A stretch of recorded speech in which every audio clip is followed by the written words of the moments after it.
സത്യത്തിൽ ഇത് കാണുമ്പോണ്ടല്ലോ നമ്മുടെ തൃശ്ശൂർ പൂരത്തിനല്ല നമ്മുടെ നാനകൾ ഇങ്ങനെ നിരന്ന് നിൽക്കണമായുള്ള ഒരു പ്രതീതിയാണ്. മമ്മൂട്ടി ഉപയോഗിച്ച മഹായാനത്തിൽ മമ്മൂട്ടി ഉപയോഗിച്ചിരുന്ന വണ്ടി. ഇതാള് പുലിയാണ് കേട്ടോ. 1950 കാലഘട്ടങ്ങളിൽ UK ഭരിച്ചിരുന്ന രാജാവാണ് കേട്ടോ. പ്രിയപ്പെട്ടവരെ, ഗോപ പട്ടിക്കാടാണേ.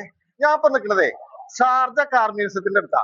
ഇവിടുത്തെ കുറച്ച് കാറിന്റെ വിശേഷങ്ങളായിട്ട് വന്നിട്ടുണ്ട്. വാ. മ്യൂസിയത്തിലേക്ക് കടക്കുന്ന കവാടത്തിൽ തന്നെ നമ്മളെ വരവേൽക്കുന്നുണ്ടല്ലോ പഴയ രാജാക്കന്മാരെന്ന് പറഞ്ഞ രാജാക്കന്മാർ തന്നെയാണ്.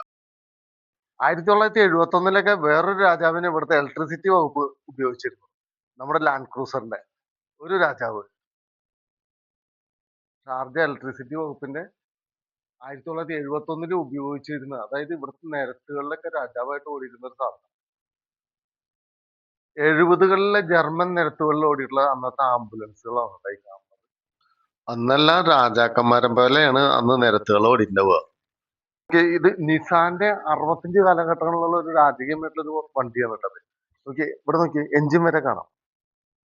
എഞ്ചിൻ വരെ വളരെ വ്യക്തമായിട്ട് മുന്നിൽ നിന്ന് കാണാവുന്നതാണ്. ആദ്യകാലങ്ങളിൽ ബ്രിട്ടനിലൊക്കെ കാശുകാരൊക്കെ ഉപയോഗിച്ചിരുന്ന സൈക്കിളുകളാണ് ഇതൊക്കെ.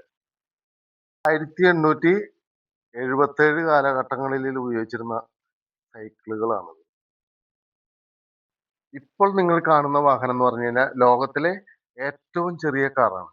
1965 ഫീൽ ട്രീഡന്റ് ആണ് ഇത് നിർമ്മിച്ചിരിക്കുന്നത്. 49 cc ആണ് കേട്ടാ. 4.2 HP എഞ്ചിനാണ്. പിന്നെ ഇതിന്റെ എഞ്ചിൻ എന്ന് പറഞ്ഞാൽ ബാക്കിലാണ് കേട്ടാ. പിന്നെ വീലിന്റെ പൊസിഷൻ എന്ന് പറഞ്ഞാൽ അത് ബാക്കിലെ വീലാണ് അത് തിരിയുന്നത്. അതിന്റെ അങ്ങനെ ഒരു പ്രത്യേകത കൂടെ ഉണ്ട്. മാക്സിമം സ്പീഡ് എന്ന് പറഞ്ഞാൽ 45 കിലോമീറ്റർ ആണ്. പിന്നെ കൊച്ചി രാജാവിൽ ജഗതി ഉപയോഗിച്ചിരുന്ന വണ്ടി കാണാം. സത്യത്തിൽ ഇത് അന്ന് കാലത്ത് രാജാവായിട്ട് ഓടിയിട്ടുണ്ടായിരുന്നതാണ് കേട്ടോ. 1930 കാലഘട്ടങ്ങളിൽ ബെൻസിന്റെ. 1960 ഒരു രാജാവാണ് കിടക്കുന്നത് ലാൻഡ് ക്രൂസർ. ഇവിടെ കിടക്കുന്നവർ ആരും നിസ്സാരക്കാരല്ല, ആരും ഒന്നും തൊടാൻ പോലും പാടില്ല കേട്ടാ.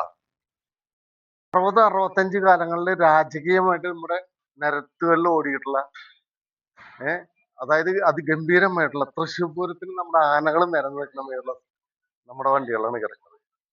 നമ്മുടെ ലാലേട്ടന്റെ ദശരഥ സിനിമയില് അതില് ഒരു ഷോട്ടില് ഈ സാധനം ഉണ്ട് കേട്ടാ. 1946 വേറൊരു രാജാവാണ് കേട്ടാ. പക്ഷെ ഇവനെ കാണുമ്പോണ്ടല്ലോ 1981 ഇറങ്ങിയിട്ടുള്ള ജയന്റ് ലാസ്റ്റ് പടല്ലേ കോളിളക്കം, അതില് നമ്മുടെ ബാലങ്കൻ നായർ ഇങ്ങനത്തെ ഒരു വണ്ടിയിലാണ് വരുന്നത്. അതാണ് ശരിക്കും ഓർമ്മ വരുന്നത് കേട്ടാ. 1946 വേറൊരു രാജാവ് കേട്ടാ, കാഡിലാക്ക്. ഓക്കെ, വേറൊരു രാജാവ് കിടക്കണം നോക്കിയാ 1945 GTR സ്പോർട്സ്. അന്നൊക്കെ ഇത് നിരത്തുകളിൽ രാജാവായിട്ട് ഓടിക്കൊണ്ടിരിക്കുന്ന സാധനം. പക്ഷെ എനിക്ക് ഈ സൈഡിൽ നിന്നൊക്കെ നോക്കുമ്പോൾ നമ്മുടെ പഴയ മാരുതിയുടെ ഒരു മോഡൽ കാണുന്നുണ്ടോ? എനിക്കൊരു രാജാവിനെ കാണണം. ഇത് നോക്കി, ഓട്ടോ യൂണിയൻ, നമ്മുടെ ജർമ്മന്റെ. ഇതിൽ നിന്ന് ഇത് കഴിഞ്ഞിട്ട് ഇത് 1930 മോഡലാണ് കേട്ടാ. ഇത് കഴിഞ്ഞിട്ടാണ് നമ്മുടെ ഓടി ആയിട്ടുള്ളത്. ഓടി ഇപ്പോൾ നിരത്തുകളിൽ രാജാവായിട്ട് ഓടുന്ന ഒരു ഓടിയൊക്കെ ഇതിൽ നിന്ന് ഇത്, അതായത് 1930 രാജാവ്. നമ്മുടെ ഈ സ്ഥിരമായിട്ട് ഇംഗ്ലീഷ് സിനിമകളിൽ കണ്ടിട്ടുള്ളതാണ്. ഇത് 1935 ഡോഡ്ജിന്റെ രാജാവാണ് ഈ കിടക്കുന്നത്. എന്തുട്ടൊക്കെ കിടക്കണ കിടപ്പ് കണ്ടില്ല. 1930 US ഫയർഫോഴ്സുകാർ ഉപയോഗിച്ചിരുന്ന ചെവർലെറ്റിന്റെ വാഹനങ്ങളാണ് ഈ കാണുന്നത്. ഒരുപാട് സേവനത്തിന് ശേഷം വിശ്രമത്തിലാണ് ആള്. പിന്നെ കൊച്ചി രാജാവിൽ ജഗതി ഉപയോഗിച്ചിരുന്ന വണ്ടി കാണാം. സത്യത്തിൽ ഇത് അന്ന് കാലത്ത് രാജാവായിട്ട് ഓടിയിട്ടുണ്ടായിരുന്നതാണ് കേട്ടോ. 1930 കാലഘട്ടങ്ങളിൽ ബെൻസിന്റെ. മുമ്പ് ഒരു കുഞ്ഞനാണെങ്കിലും ആള് നിസ്സാരണക്കാരനല്ല കേട്ടാ. ആദ്യകാലങ്ങളിൽ ഷാർജ പോലീസ് ഉപയോഗിച്ചിരുന്ന ഒരു വാഹനം. 1960 രാജാവായി കിടക്കുന്നത് റോൾസ് റോയ്സ്. 1941 ഉപയോഗിച്ചിരുന്ന മോട്ടോർ സൈക്കിളാണ് കേട്ടാ.